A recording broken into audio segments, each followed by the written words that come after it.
अपनों के लिए जियो, केवल अपने अपने लिए नहीं, केवल स्वार्थी बनकर नहीं, सबके लिए जियो। और उन सब में पहले जो आपकी भूमिका है, हमारे पास जो ऋण है, जैसे सुखदेव जी का प्राकट्य हुआ तो यहाँ व्यास जी ने उनका जात कर्म इत्यादि सारे संस्कार करवाए हैं। और इसके बाद जब समय आया तो यज्ञोपवीत इत्यादि करवा के उनको गुरुकुल भी भेजा है, विद्या अध्ययन के लिए, शिक्षा के लिए, शास्त्रों के, वेदों के अध्ययन के लिए, और वो सब सीखे हैं।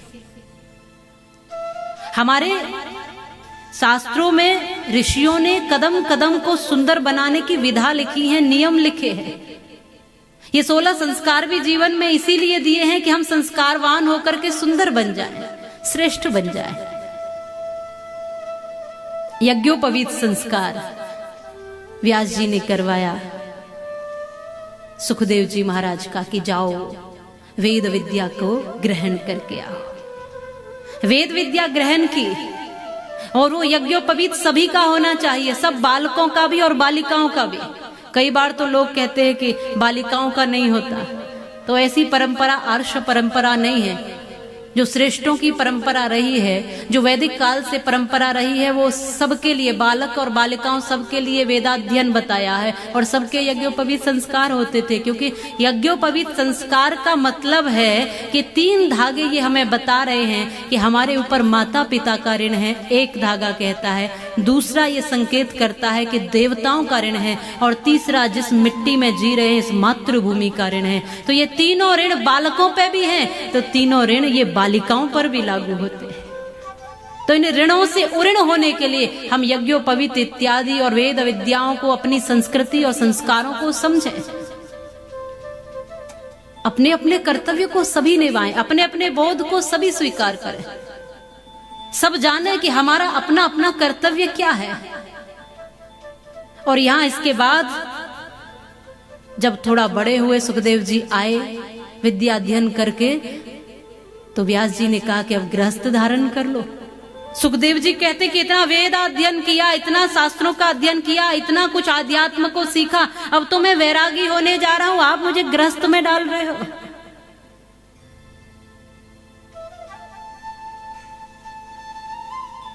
तो व्यास जी समझाने लगे, मैं तुम्हें सीढ़ी दर सीढ़ी चढ़ाना चाहता हूं। इसलिए तो हमारी परंपरा में 4 आश्रम है, ब्रह्मचर्य, गृहस्थ, वानप्रस्थ और सन्यास। एकदम से सन्यास नहीं है, एक एक सीढ़ी चढ़ो।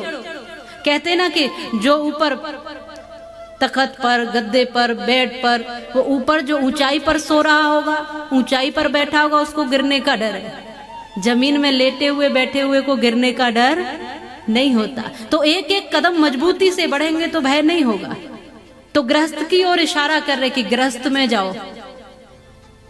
व्यास जी की बात जब सुखदेव जी को समझ में नहीं आती तो फिर जनक जी के पास भेजते हैं कि किसी ऐसे व्यक्ति से समझो जो इस जीवन को जी रहा है और संतुष्टि से, खुशी से जी रहा है, गृहस्थ में रह के भी वैराग्य भी धारण करता है और विदेह कहलाता है।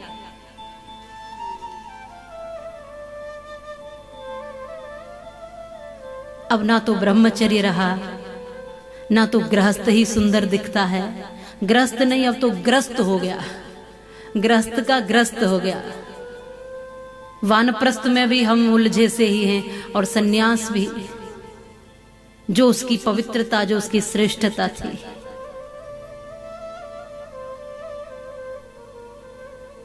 कोई भी कार्य हम क्यों कर रहे हैं ये हमें पता होना चाहिए। कोई भी कार्य बिना सोचे, बिना समझे, बिना विचारे मत करो। अब तो बिना विचारे ही सब कार्य होते हैं। यहाँ ये कथाएं हमें समझाती हैं कि बिना चिंतन के नहीं, चिंतन करते हुए कार्य करो, चिंतन के साथ जीवन जियो, संतुलन के साथ जीवन जियो। जो व्यास जी का कर्तव्य है वो व्यास जी निभा रहे हैं, और जो सुखदेव जी का कर्तव्य है वो सुखदेव जी निभा रहे हैं।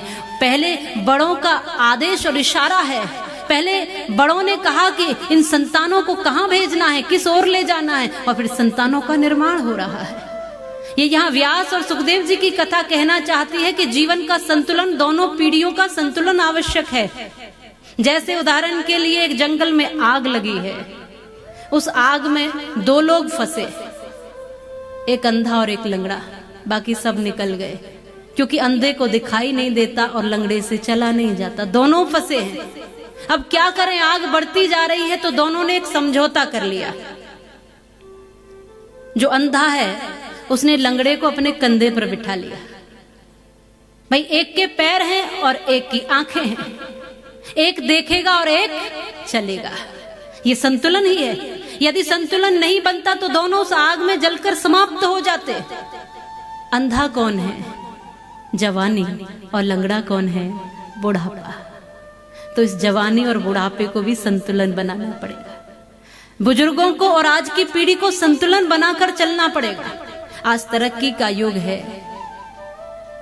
विज्ञान का युग है, टेक्नोलॉजी का युग है, वो भी अपनी महत्वता रखता है, लेकिन बड़ों का भी अपना अनुभव जीवन का। याद रखना, अनपढ़ से अनपढ़ माता पिता भी जीवन का वो अनुभव दे सकते हैं जो बड़ी सी बड़ी यूनिवर्सिटी तुम्हें नहीं सिखा सकती, बड़ी से बड़ी महंगी से महंगी किताबें नहीं सिखा सकती। आपको ऊंचे से ऊंचा शिक्षक भी वो बात नहीं बता सकता जो एक अनपढ़ पिता, एक अनपढ़ माता भी वो अपने अनुभव से जीवन के छोटे छोटे बिंदु आपको बता सकती है, जिससे आप श्रेष्ठ बन सकते हैं। अनुभव भी अपनी जगह है, शक्ति भी हो और अपना अनुभव भी हो, इसलिए दोनों पीढ़ियों को संतुलन बनाने की आज विशेष आवश्यकता है। मैं बार बार कहती हूं, थोड़ा सा आप उनको समझ जाओ, थोड़ा आप उनको समझ जाओ, और टकराव के साथ नहीं, समझौते के साथ मिल करके दोनों पीढ़ी इस राष्ट्र का, इस देश का और अपने जीवन का निर्माण करते हुए अपने परिवार को सुंदर, सुखद और खुशहाल बनाते हुए आगे बढ़े।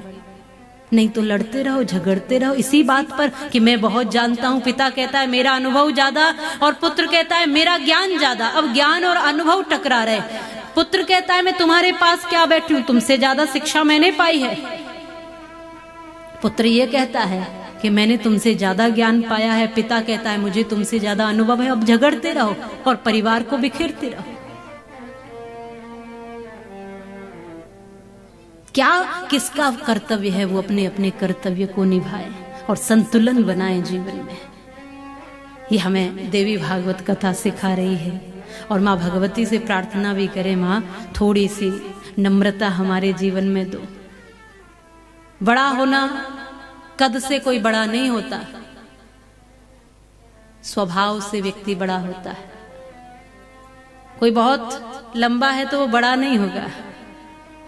कई बार बड़ी उम्र से भी लोग कहते हैं कि मेरी बहुत बड़ी उम्र है, तो बहुत ज्यादा उम्र से व्यक्ति बूढ़ा होता है, बड़ा नहीं होता। अधिक धन से भी व्यक्ति धनवान होता है, बड़ा नहीं होता। अधिक बल से भी बलवान होता है, बड़ा नहीं होता।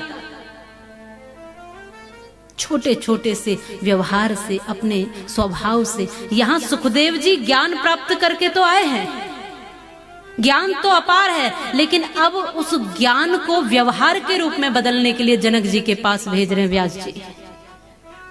बहुत कुछ हम कई बार ग्रहण कर लेते हैं। शास्त्रों ने कहा कि शास्त्रानि धित्यापि भवन्ति मूर्खा यस्तु क्रियावान पुरुषः सह पंडितः।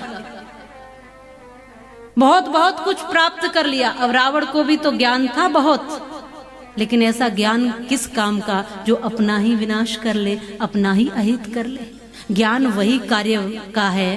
कहते हैं चाहे सूफी का कौल हो और चाहे पंडित का ज्ञान, जितना बीते आप पर उतना ही सच मान। जो कुछ भी है, जितना हो, जितना अपने व्यवहार में और जीवन में। मैंने कई बार अनुभव भी किया है, देखा भी है कि लोग बहुत कुछ ज्ञान तो प्राप्त कर लेते हैं, पर कई बार धरातल पर व्यवहार नहीं जानते। किससे कैसे बात करनी है, किससे क्या व्यवहार करना है, कहाँ क्या बात करनी है, कहाँ बोलना है, कहाँ चुप रहना है, कहाँ रोना है, कहाँ हंसना है। अब मैंने देखा कई बार, वो राम कथा एक बार चल रही थी, तो यहाँ तो दशरथ जी मरणासन्न अवस्था में थे और एक भाव का ऐसा भजन था, तो माता जी नाचने लग गई। राम वन जा रहे वो नाच रहे, ये दशरथ बेचारे प्राण छोड़ रहे वो नाच रहे।